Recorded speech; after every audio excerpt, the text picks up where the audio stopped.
14th. Emmanuel To, KTN News, Nairobi. Serikali imeonywa dhidi ya kubinafsisha elimu hapa nchini, kwani hali hiyo itawanyima Wakenya wengi haki yao ya kupata elimu. Kwenye ripoti ya utafiti kuhusu kubinafsisha elimu nchini Kenya, vyama vya KNUT na kupata vimeonya kwamba hatua yoyote ambayo inayozidisha gharama ya masomo hapa nchini basi itawanyima watoto kutoka familia maskini uwezo wa fursa ya kupata elimu.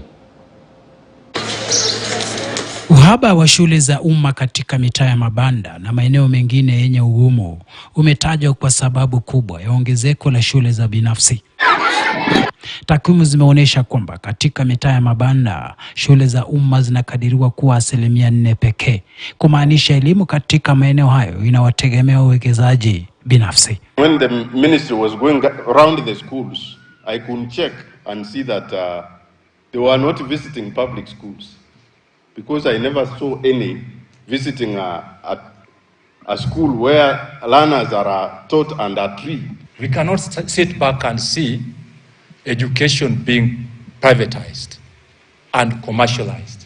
Hitaji kubwa la masomo, uhaba wa shule za umma, kudorora kwa viwango vya elimu, ongezeko la idadi ya watu, sera za elimu, idadi kubwa ya walimu waliohitimu ila hawana ajira na msukumo wa elimu bila malipo ni baadhi ya sababu zinazochangia ubinafsishaji wa elimu nchini. Masuala mengine yanayochangia ongezeko katika ubinafsishaji wa elimu nchini ni mchipuko wa wajasiriamali wengi kwenye sekta ya elimu, mgao finyu wa fedha za masomo kwa shule za umma, mahitaji ya kutekeleza mtaala mpya wa masomo, ukosefu wa sera na kanuni za kuelekeza shule za binafsi, umbali wa shule kutoka makazi, mazingira mabovu ya kazi kwa walimu katika shule za umma, mahitaji ya wanafunzi na bodi za usimamizi wa shule yanachangia ubinafsishaji wa elimu na kugeuza sekta hiyo muhimu kuwa kitega uchumi miongoni mwa wawekezaji.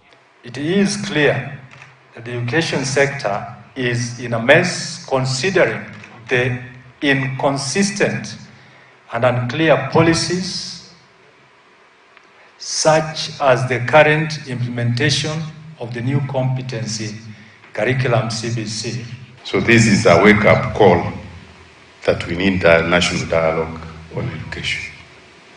And what we are asking the government is that they should know that education is a public good, and they should fund it and fund it adequately. SG, as you know, we have representation of KNUT in the KICD Academic Committee by law. We have representation of KUPET in KICD processes academic committee by law. We have representation of the universities by law. And that means we are powerful partners. And therefore, if we are going to say CBC is very expensive and chaotic, perhaps we are also saying we are part of those chaos, and part of the expensiveness.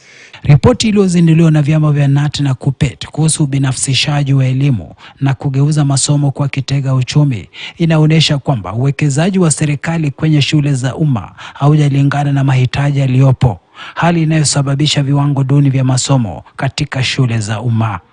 Ripoti imetolewa mjadala kuhusu ubinafsishaji wa vyuo vikuu ukiwa umechacha. Na sasa washikadau wanataka mjadala wa taifa kuhusu elimu kwa kuhusisha kikamilifu washikadau wote ili kutafuta suluhu ya kudumu.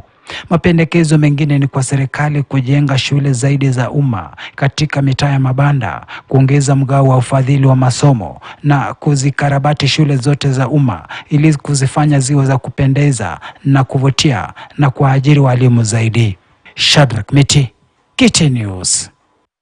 Unaendelea kutazama taarifa za KTN leo mtazamaji, tunakwenda kwenye pumziko fupi tu, lakini kuna taarifa zaidi, endelea kuwa nasi.